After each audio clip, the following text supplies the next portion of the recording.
This is a story about the kind of strength the desert doesn't just test, it absolutely demands. It begins in the absolute stillness of the high plains, with a woman betrayed, with the venom of a rattlesnake, an execution carried out not by nature's malice, but by the man who was sworn to be her protection. It follows Rachel Moore, abandoned beneath a merciless sky, and her fight not just to survive the sun and the poison, but to burn out the curse she was told she was.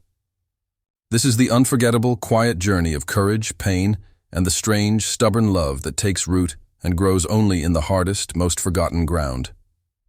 Stay with us. The sound was the ultimate finality. It wasn't a sudden, jarring crash, but a deep, rending groan and a snap, like the central pillar of the world giving way. The wagon pitched violently, shuddered, and was then instantly swallowed by a choking cloud of ochre dust. Rachel Moore, gripping the edge of the seat until the wood pressed painfully into her palms, felt the entire world go impossibly still around her, heavy and unbearably hot. She looked at the wheel, splintered, utterly ruined, half buried in the relentless, rust-red earth. Walter Kane, her husband, didn't use a single curse word. Not initially. He simply climbed down, his boots landing with a definitive thud onto the unforgiving ground. He knelt, then flicked open his pocket knife, prodding the jagged, broken wood as if the fault lay with the timber itself, an object that had personally offended him. The silence stretched until it felt like a brittle, painful membrane about to tear. "There's no fixing that," he finally muttered, straightening slowly. He carefully brushed the dust from his knees, a gesture of fastidious self-preservation that was so typical of him. "The damn thing's done. We are utterly stuck." Rachel lifted her gaze to the horizon. The high plains were a cruel, endless expanse of sand and thorn brush, stretching out beneath a sun so fierce it bleached the sky white.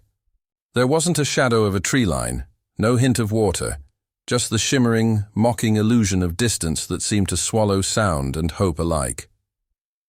"How far do you think we are from anything at all?" she asked, her voice dry and thin, already tasting of the sand. Walter gave her a look that was part resentment, part pure bitterness. "Miles, maybe 10, maybe 50. You tell me, Rachel. Since you're the one with all the brilliant damned ideas, perhaps you know the answer." She swallowed the retort. There was no point. The heat was already a prickling misery under her bonnet. Her thin calico dress clung to her back like damp paper.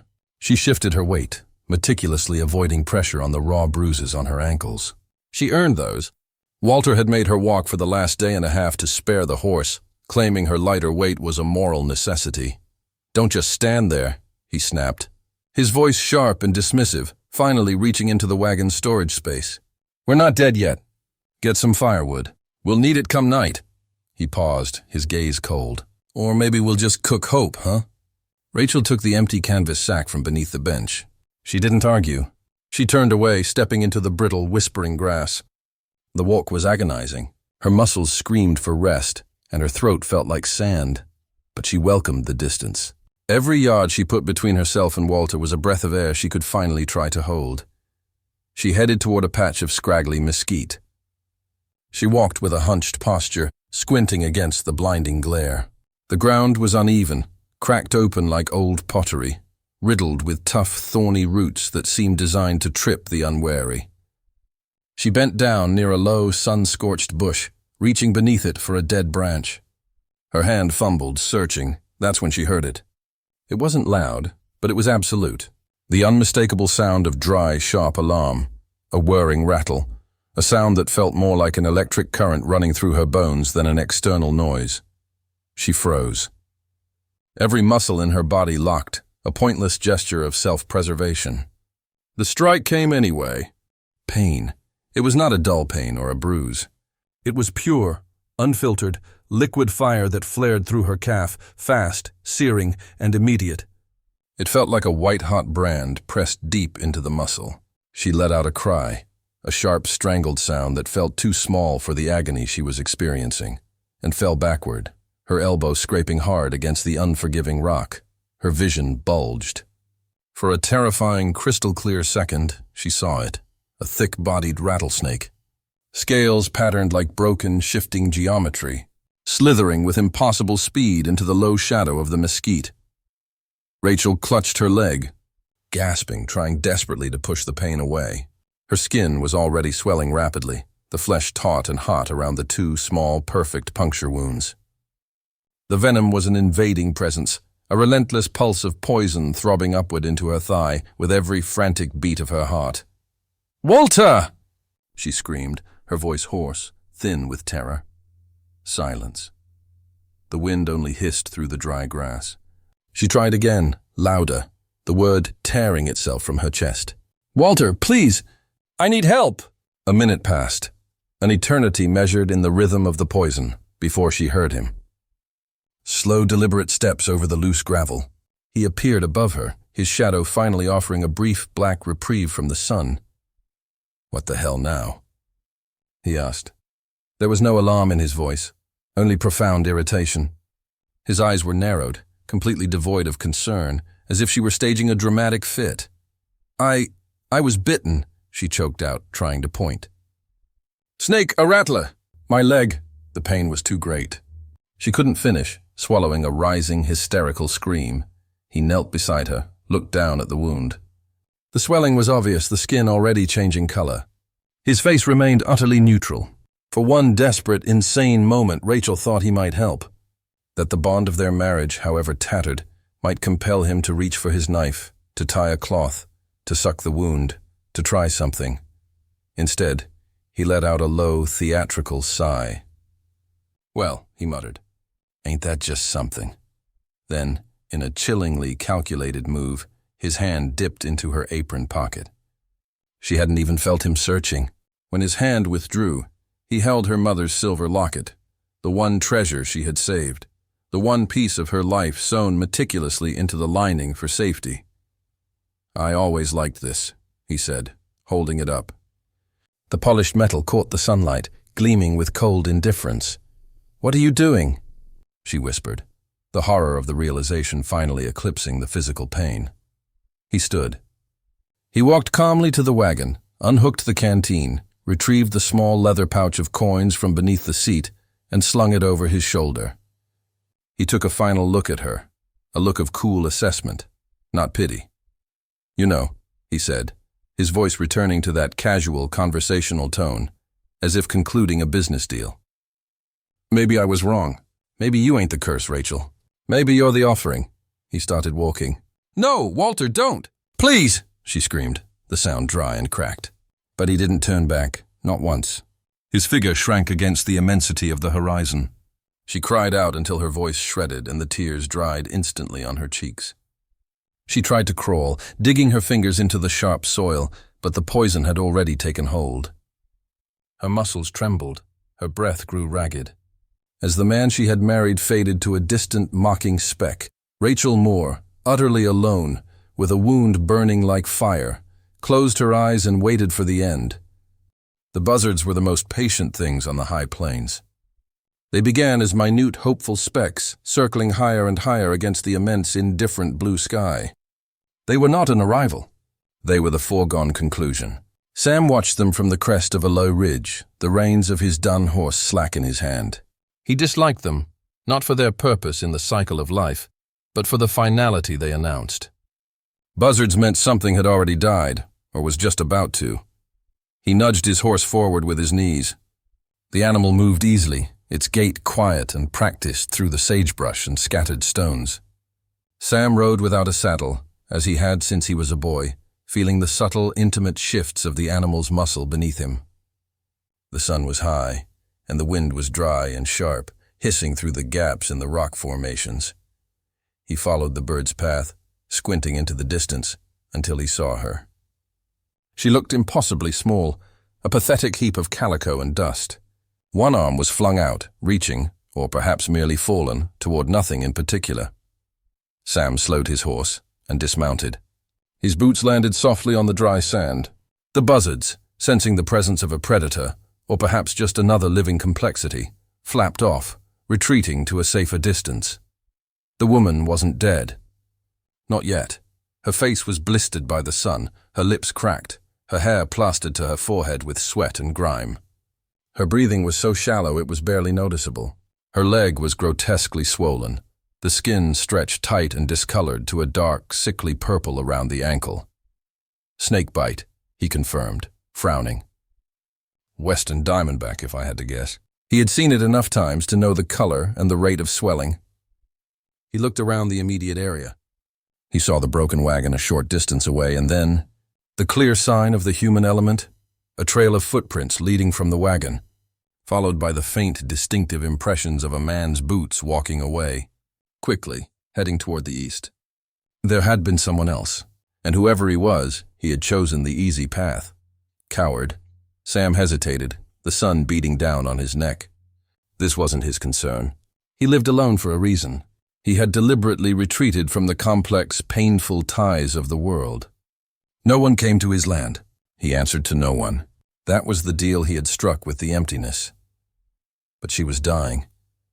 Her fate was already sealed by two wounds, the one delivered by the serpent and the far deeper one delivered by the man who abandoned her. He reached into the small buckskin pouch at his hip and pulled out a roll of dried herbs, a strip of clean cloth, and a small corked vial of dark liquid.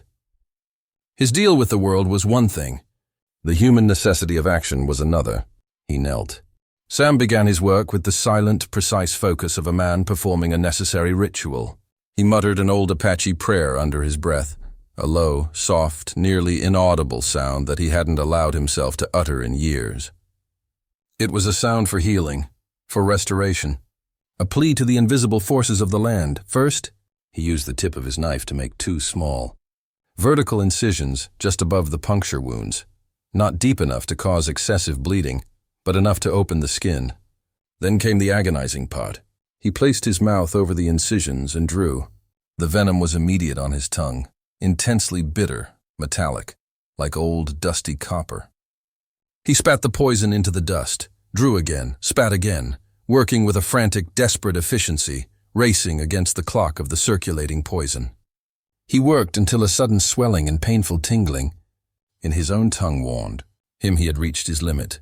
He then poured a few drops of the dark liquid from his vial, a potent mix of ancient knowledge and wilderness chemistry, onto a clean cloth. He crushed wild tobacco and bear root, mixing it into a thick, pungent poultice, pressing it onto the cloth, and tying it tight around her swollen leg. The pressure was intense, but it was essential. She moaned, a soft, broken sound that carried no words, but it was a sound of life. That was his answer. That was enough. He stood, went to his horse, and lifted her. She weighed heartbreakingly little, too little. Just skin and bone radiating the scorching heat of the fever. He settled her carefully across the saddle and mounted behind her, holding her steady against his chest as they turned west. He didn't speak a single word. There would be time for explanation and talk later, but only if she survived. They reached his camp just as the sun was beginning its dramatic descent toward the canyon rim. It was a deliberate sanctuary, perfectly hidden, a canvas lean-to tucked against the immense, protective face of a sandstone bluff, with a precise circle of stones marking the fire pit and a precious, trickling spring, concealed beneath the shade of ancient cottonwoods, that ran miraculously clear even during the drought. He laid her gently on a pile of blankets shaded by the overhang. Her skin was burning, hot as a stove lid left in the sun. He mixed his herbs, willow bark, gathered high up in the mountains to break the fever, sweet sage to cleanse the spirit. He boiled them in a tin cup, cooled the mixture, and carefully spooned a few drops past her cracked, dry lips. She swallowed. It was the smallest movement, but it was a sign of the will to live. As night fell, Sam sat beside her, methodically feeding the fire with dry twigs. Coyotes howled in the distance, a lonely, ancient sound that spoke of the vast emptiness surrounding them. The stars came out one by one, sharp and brilliant like shards of white glass against the velvet dark. He was a sentinel in the quiet. This woman was a ghost from a past he had left behind. A sudden problem he hadn't asked for, but now, his attention, his focus, his entire existence was tied to the shallow, fragile rise and fall of her chest. The fever was a cruel landlord, holding Rachel captive for days.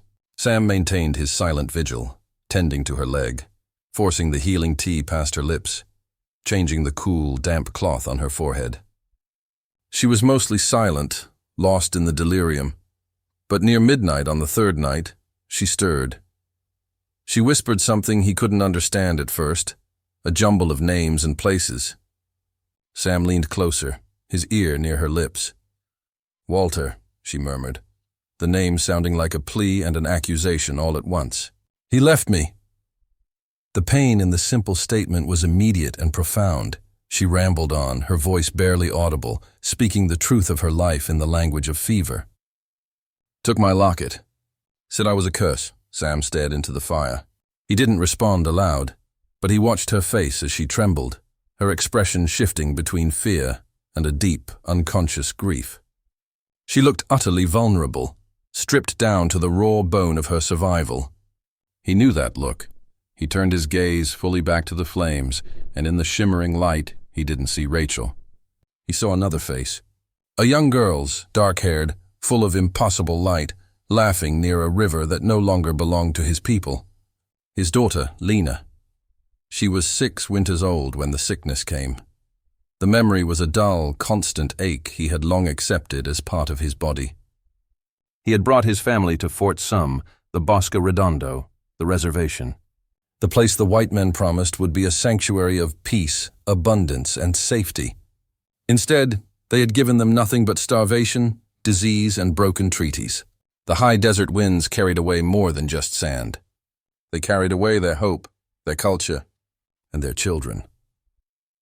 Sam had been miles away, desperately searching for medicine, hunting for anything to fight the typhoid fever that swept through the overcrowded, filthy camp. When he finally returned, Lena was already gone. He hadn't been there. He hadn't saved her. No one had. He had buried her beneath the open sky, far from the white man's disease and their endless stream of lies, and he had carried the weight of that failure and that grief for years. It was the reason he lived like a ghost, trusting nothing, owning nothing, and answering to no one. He looked back at Rachel. Her story, though different in its specifics, was bound by the same thread. The cruel, often fatal consequences of one man's casual arrogance and another's betrayal. Her pain was not just physical. It was the rhythm of a shared history of loss. At dawn, he gave her more of the powerful herbal tea.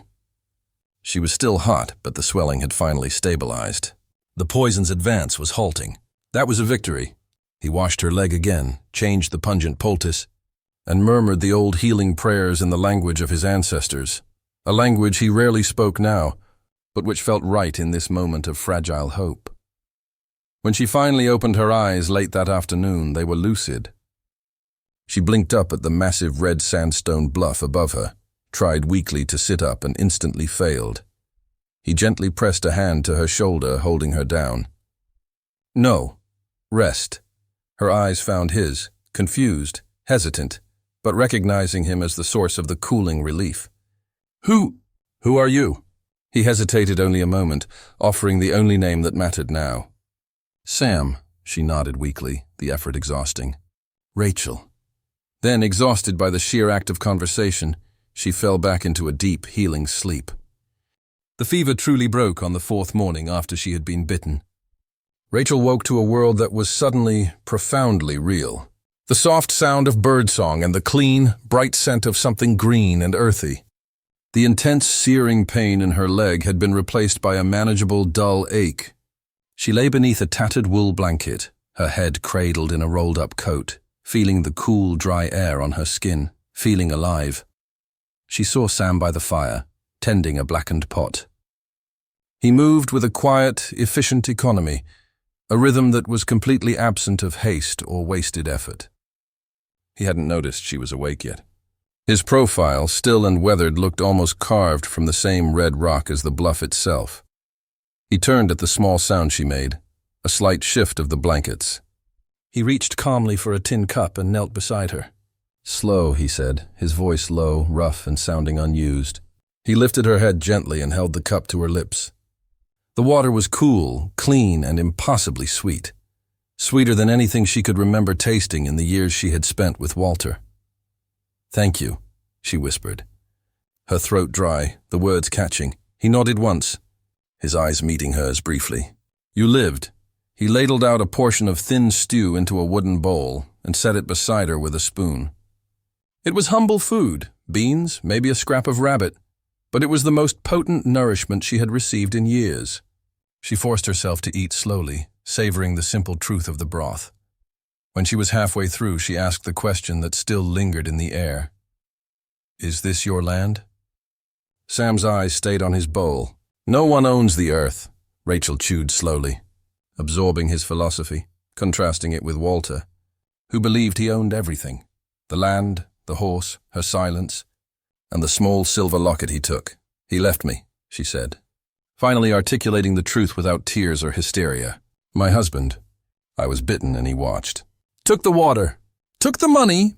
Said I was a curse. Sam stirred his stew. "Some men speak truth by accident." Rachel let out a dry, cracked laugh. It was a sound that felt foreign, yet oddly relieving. "You're the first person to say anything that made sense in months." Sam stood, retrieved a bundle of dried, thorny branches, and fed them carefully into the fire. "Mesquite," he said, holding up a piece of the wood, dense and dark. "Hard wood. Burns slow, sweet smoke. Deep roots. Can survive anything." She looked at the branches, tracing the rough grain with her eyes, and then she looked at him. "Like you," she said. He didn't deny it. He simply returned to his task, but the faintest trace of something warmer shifted the lines around his eyes. He hadn't rescued her, not in the heroic way of stories. He had simply given her a place to stand, offered a chance to remember who she was, and then gave her the language of the land to describe it. That afternoon, Rachel took her first steps. It was a quiet, profound event. Sam didn't rush to help her. He understood, with an instinct she found terrifyingly accurate, that this act of physical recovery had to be her own. He stood nearby, arms crossed, watching as she braced herself on the walking stick he'd fashioned from mesquite wood. The pain was a sharp, demanding presence, especially when she placed weight on her calf. But the ground beneath her felt profoundly solid. She shuffled a few steps, leaning heavily on the stick, then stopped, leaning against the cool sandstone wall, breathing hard. But she didn't fall. Sam nodded once. "Good." Each day that followed, Rachel walked farther. The swelling had gone down, the deep bruising fading to a pale, sickly yellow. Each step felt like a fundamental reclaiming, not just of her body's function, but of her right to occupy space in the world, to move without permission. Sam maintained his silent routine, hunting, tracking, always returning. He left small gifts for her, dried fruit, pinole cakes, and watched, always watched, but never interfered with her process. One evening, as the shadows lengthened, Rachel found herself kneeling near the spring, washing a small bundle of cloth. She watched Sam standing a little ways off, his gaze fixed on a patch of earth near the bluff, where the rocks had been carefully cleared away. Rachel followed his gaze. "You buried someone there," she stated, the question soft and factual. "Yes," he said finally, his voice barely a breath of wind. "My daughter. 6 winters old." Rachel turned fully to him. "What happened?" "Fort Sum, the Bosque Redondo," he said, exhaling the name like it was ash. "The white men promised us a home. They gave us nothing but sickness and wind. She died of fever. I wasn't there. I was out looking for medicine. When I came back, she was already cold." Rachel slowly stood and walked toward him, the mesquite stick clicking softly on the stones. "My mother died before, shot by a scout," she said, her own voice flat, recounting an ancient, accepted wound. "Friendly fire, they called it." "I'm sorry," she whispered. "I lost a child." "Two," Rachel continued, feeling the old pain rise, but this time it was clean, not contaminated by shame. 2 years ago, miscarriage, 5 months along. Walter said it was my fault, that I moved wrong. Didn't rest enough. I believed him for a while. Sam's gaze, when it met hers, was soft with an understanding that transcended words. "He broke long before you."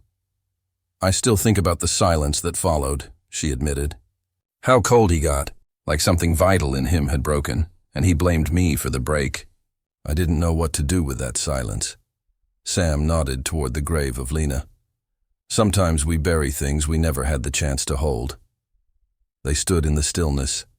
Two souls bound by the unspoken knowledge of loss, finding comfort not in pity, but in recognition. Rachel saw the dust cloud rise long before the buggy came into view. She was in the small vegetable patch, coaxing tender green shoots from the stubborn soil, and her hands froze in the dirt. Her breath caught tight in her chest. She knew instantly. Walter. By the time the outline of the horses and wheels grew clear, Sam was already standing at the edge of the bluff, his body perfectly still, a shadow cast against the intense morning light. The buggy pulled to a stop just beyond the fire pit. 2 men rode in it. One, a heavy man in a gray duster, Deputy Charles Grover, his badge catching the sun. The other sat tall, clean-shaven, his dark hat pulled low. Walter Kane looked painfully composed, like he had stepped out of a portrait. He wore a pressed white shirt, new boots, and a silver watch chain that glittered with false respectability. Deputy Grover stepped down first. "Morning," he said, tipping his hat. "Deputy Grover out of Rayton. Got word from this man here that his wife's gone missing. Claims he's come to bring her home." Walter climbed down behind him, dusting off his sleeve as if he were a gentleman come to retrieve a lost handkerchief. "Rachel," he said, his voice warm and sickeningly practiced. "Thank God." "I thought," he faltered, shaking his head for effect. "When you didn't come back, I feared the worst." "I've been searching ever since," Rachel stepped forward. Her voice was calm, clear, completely level. "You left me to die, Walter. You watched me beg. Don't act like you came looking." The deputy frowned, shifting his weight. Walter quickly raised a hand, dismissing Rachel's words with a wave. "She's confused, sir. Still weak from the snakebite heat stroke. I was unconscious, attacked by raiders, woke to find our wagon gone. I've been searching for her ever since." Sam's jaw clenched, but he remained silent, letting Rachel speak her truth. "There were no raiders," Rachel insisted. "You walked away, took the water, took the money. You stole from me," Walter offered a short, sharp laugh. "Rachel, listen to yourself. This place, this man, they have filled your head with nonsense. You are not well." "The fever." Rachel reached into her pocket. She held up the silver locket. It wasn't a question. It was evidence. "You took this from me when I couldn't move. You watched my skin swell. You said I was a curse." Walter's practiced smile finally faltered. He looked away from the locket. "You're delirious. This man, this Apache, has manipulated her. I demand she be returned to me."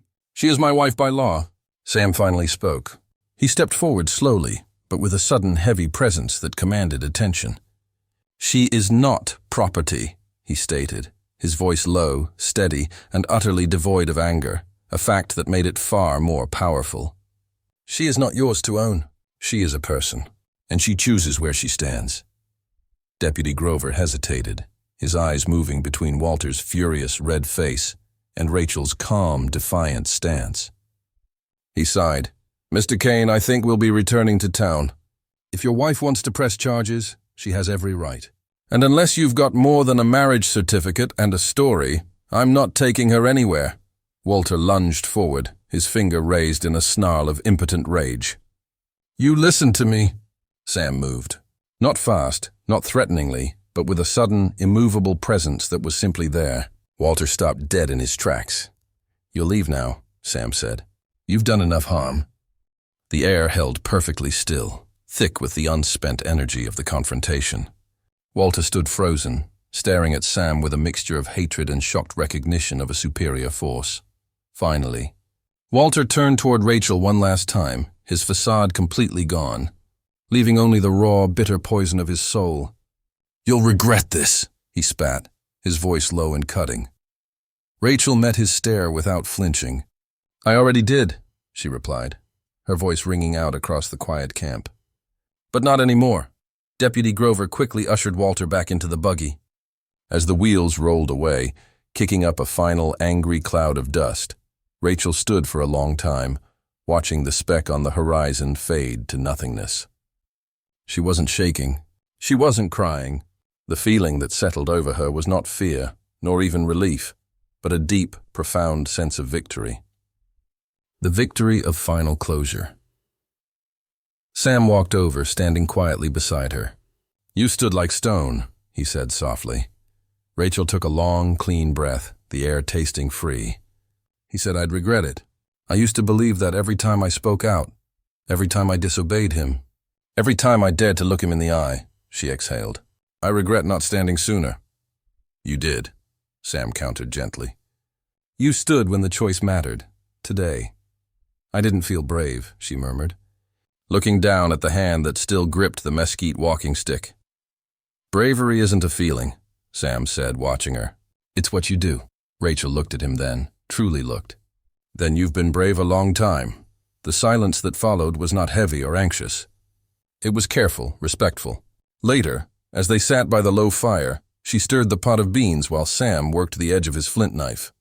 The simple rhythm of life returned, but something essential had shifted. He'll tell others, Rachel said, turning the spoon slowly. Spread lies. Maybe even come back. Sam nodded. He might, so what do we do? She asked. Sam looked up at her, his eyes clear in the firelight. You decide, he said. You choose. Rachel paused, the spoon suspended over the pot. I've never had that before. You do now. The next morning, Rachel rose before the sun fully kissed the canyon rim. She walked to the patch of earth behind the camp to Lena's grave and knelt. She didn't speak, just placed a smooth gray stone on top, a gesture of solidarity, a marker of shared purpose. Sam found her there. I've been thinking, she said, finally breaking the silence. I don't want to run. Not anymore. I don't want to hide. Then stay, he offered. The word's simple but immense. It's not safe. No place is, he said. Not truly. But we can build something here. I don't know what this is between us, she admitted, looking at him, not tentative but honest. Or what it could ever be. Don't need to know, he said, returning her gaze. Only need to keep going. Same direction, side by side. They began reinforcing the lean-to that afternoon. Rachel suggested adding a second permanent structure, a small stone and wood shelter, and Sam didn't argue. He handed her a hatchet, and together they cleared brush, gathered stone, and sorted timber. The process was slow, arduous, and completely grounding. At one point, leaning heavily on the handle of the hatchet, Rachel looked down at the hard soil. I thought he broke me, she admitted softly. I truly believed there was nothing left. Sam looked at her, his eyes deep with time and knowledge. You're still standing, he said. No, he corrected gently, watching her lift the heavy timber. You're building. Spring came slowly to the high plains. It didn't arrive in a rush of green or a sudden, theatrical warmth. It arrived in the quiet thaw of the spring, which ran a little stronger, a little clearer, and in the green shoots that dared to push their way through the stubborn clay. And it arrived in the hands of a woman, now kneeling in the dirt, carefully planting life. Rachel pressed her fingers into the earth like a prayer. The seed in her hand was small, mesquite, Sam had said. Hard, resilient. The kind of life that rooted deep, found water where none should be, and refused to bow to drought or fire. You sure about that one? Sam asked behind her, his voice containing a low, amused rumble. She'll need coaxing. She'll need a miracle, Rachel smiled, wiping a smudge of dark soil from her cheek. Ain't we both? They built the second shelter, sturdy, its doorway facing the sunrise. Rachel moved into it, but she often found herself by the old fire pit at night, near Sam, where stories were often exchanged without a single word. She still woke some nights in a cold sweat, her breath tight, but Sam never pressed her. He only kept the fire burning, tended the silence, and waited until her breathing steadied. He had his own quiet terrors, too. A sudden stiffening of his jaw, a low whisper of the name Lena, and Rachel simply passed him water and sat beside him until the first pale light of dawn appeared. Years passed. Riders and travelers would pass through the bluff, seeking shelter or trade, and they would speak in the towns of the quiet woman who taught their children their first letters, and of the man who never needed to raise his voice, but whose word was always honored. They would rest by a fire where the mesquite smoke rose sweet and steady, and drink from a spring that never ran dry. They spoke of the camp as a sanctuary, an island of profound peace. One evening, as the stars came on thick and bright above the canyon, Rachel took Sam's hand. It was not tentative, not a plea, not seeking permission. It was a simple absolute claim. He looked down at their joined fingers, then up at her face. his own features softened by the firelight. "You still don't say much," she observed. Her lips curved into a gentle smile. "Don't have to," he said, and he laced his fingers through hers. They sat in the dark, the fire crackling low, the immense breathing land surrounding them. There were no vows, no promises spoken, only the shared quiet truth of their presence. And that, finally, was enough. And beside the water, beneath the shade of the cottonwoods, the mesquite tree stood tall. Twisted by the wind, rooted deep in the unyielding clay, and powerfully, defiantly alive. Just like her, just like him, just like the love they never ever needed to name. And that is where Rachel and Sam's journey settles, in a peace earned not through escape, but through building a life in the very place they were meant to die. Thank you. Thank you, truly, for listening all the way to the very end of this story, and for staying with us through every moment of dust, betrayal, and hard-won hope. Your support means the world, because it allows stories like this one to keep living. If Rachel's resilience or Sam's quiet strength resonated with you, please take a moment to give this video a like. And if you want to join us for more heartfelt journeys from the quiet corners of the world, make sure you subscribe to the channel before you go. Until the next story, find your strength, find your roots, and choose where you stand. We'll see you then.